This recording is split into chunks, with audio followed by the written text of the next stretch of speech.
Hi and welcome back to Cheeky Crypto. My name is Nick and today guys we are going to be jumping down into the world of XRP, see what's been going on most recently and what I would expect to happen next.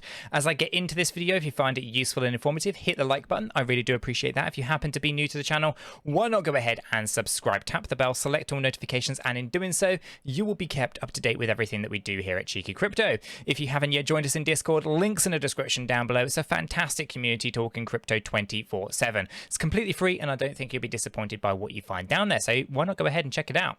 Okay guys, let's get into this, right? So we are going to be taking a look at XRP. We're going to be taking a look at it across multiple different time frames, right? And we want to take a look at the macro in terms of the Elliott wave triangle. We want to take a look and see, you know, whether or not that still stands, whether anything changes there, and we're obviously going to have a look at the micro scale as well.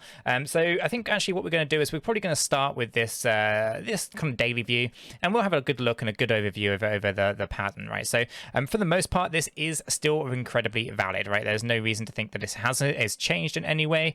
You know, basically these E-waves, unfortunately, are incredibly volatile. They don't necessarily follow the best structures or patterns, and they are unpredictable. However, we should also acknowledge that it's possible that if we continue in this way, that actually this is not an Elliott wave triangle anymore. Okay, so although we've held structure for a while, it is also important to acknowledge that sometimes this might actually be the end of the triangle. It doesn't change the outlook long term though. It does actually have an impact on our higher view here. At the moment, we have actually dropped down from the previous $9.97 to $6.55.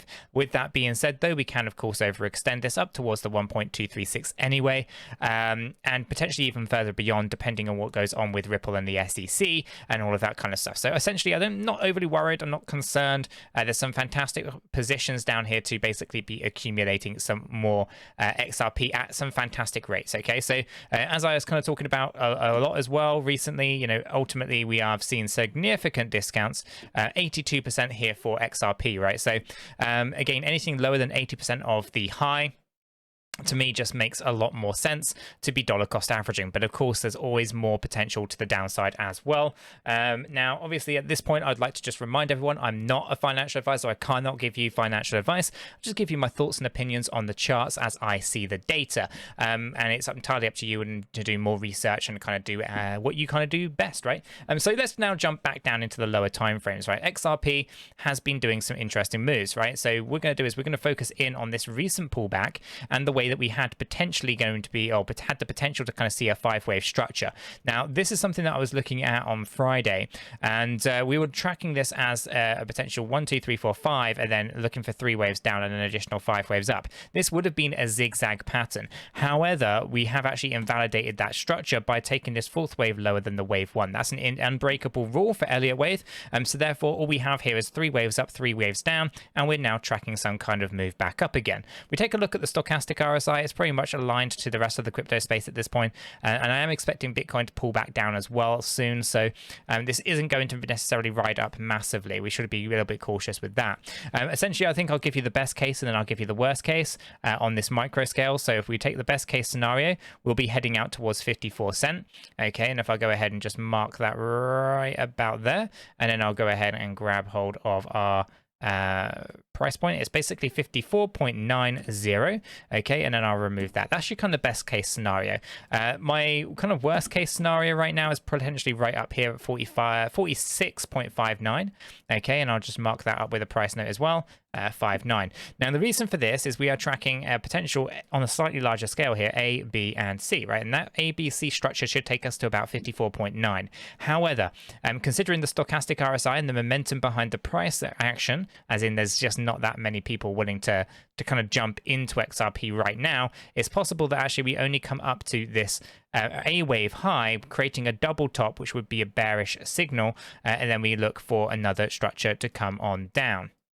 Okay, now this is all very corrective, okay, and doesn't actually set any kind of ground for good structure going forward. And as I was saying, with the E wave being an unpredictable wave, we want to kind of get a good flavor and a good idea as to where this is potentially going to go next, right? We obviously have the 1-to-1 ratio that was at 40 cents, that got overhit. We actually moved down to this 33 cent low, I think it is. Let me just check 35.6. Okay, so we hit that low point there, and you kind of reversed back up again, but all of this is corrective. Now it could be that there's actually a much deeper correction here for this C wave than is currently visible, right? So we might have to complete some kind of ABC structure here and then maybe come back down with an additional 5-wave move to put a zigzag pattern in this C wave. So we could have a lot more bleeding first before we actually start to kind of say that this E wave is all completely done. So our E wave might be a lot lower than we were hoping it to be,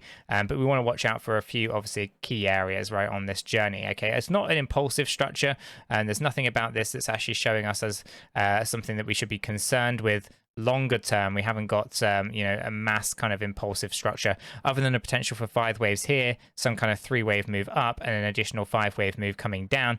That would basically make the entire thing here a 3-3-5 structure overall, right? A big A, B and C move. So we should be open to the idea that we're going to come back down. There's going to be some fantastic opportunities as we potentially lower that price ever so slightly further for XRP. At the moment I'm not concerned. Again, these are this is exactly the place that we want to be, right? And this is something that we often have to kind of remind ourselves, time and time again. Essentially, we always kind of say, a lot of retail investors, and I class myself in this as well, right? We always wish we kind of bought back when it was cheaper, right? But we always say these things once it's actually had a very significant run to the upside. It's very hard for the human nature to want to be buying it when we know the price is going to go down lower. The human nature is we want to get the best possible deal. We want to wait until it reaches the bottom, but time in the market is incredibly hard, which is why we often say a dollar cost average strategy is the best one to kind of go for. Obviously, as I say, I'm not a financial advisor. I cannot give you financial advice, but essentially it's a strategy that's worked incredibly well for me in the past. We look for anything sub 80% of its all-time high, or in this case here, the previous high point, and we basically look to dollar cost average anything under that. If we drop down to 90%, we increase the amount that we're dollar cost averaging, so we can basically lower that average price to a very, very good discounted rate, right? So if we're talking about 90%, we could hold out and we could wait for 90, we could wait for 92%, we could wait for 94%, right? And then just do one big order. Alternatively, we can slowly work our way into the market and actually build up a position before it's too late. Okay, so these markets can move very, very fast once a bottom is found. Just look at 2020, specifically the March and the pandemic crash. The fantastic deals and the opportunities that were there to buy up Bitcoin and many other assets at massive discounted rates were there. And again, this is where me and Chris were looking at it, and we were dollar cost averaging not just the actual bottom, but even the little move going up as well, and the wave down afterwards, right? So essentially everything moves around in, as I say, waves as per Elliott wave theory, and you can actually use these to your advantage. So when I take a look at XRP and I'm looking at potential moves to the downside, I'm okay with still accumulating. Now, I actually bought the majority of my XRP less than 10 cent, and I actually did dollar cost average a little bit more, around 17 cent once the lawsuit was dropped, because that's where the price was clearly going, right? It was going to be pulling back very, very significantly, so we were able to take advantage of it. And you're in a very similar situation where you can accumulate vast amounts of cryptocurrency at these significantly discounted rates. So I'm not going to go on and on about it, but I do see this as a fantastic opportunity. If you haven't got the best position in XRP, or you're looking to actually accumulate some ahead of conclusion of the Ripple versus SEC lawsuit, then these opportunities don't come around all too often. Guys, I'm going to leave the video there. If you have found this useful and informative, hit the like button. I really do appreciate that. If you happen to be new to the channel, then why not go ahead and subscribe, tap the bell, select all notifications, and in doing so, you will be kept up to date with everything that we do here at Cheeky Crypto. With all this said, done, and out of the way, I hope everyone has a fantastic day, and I'll catch you all in the next one.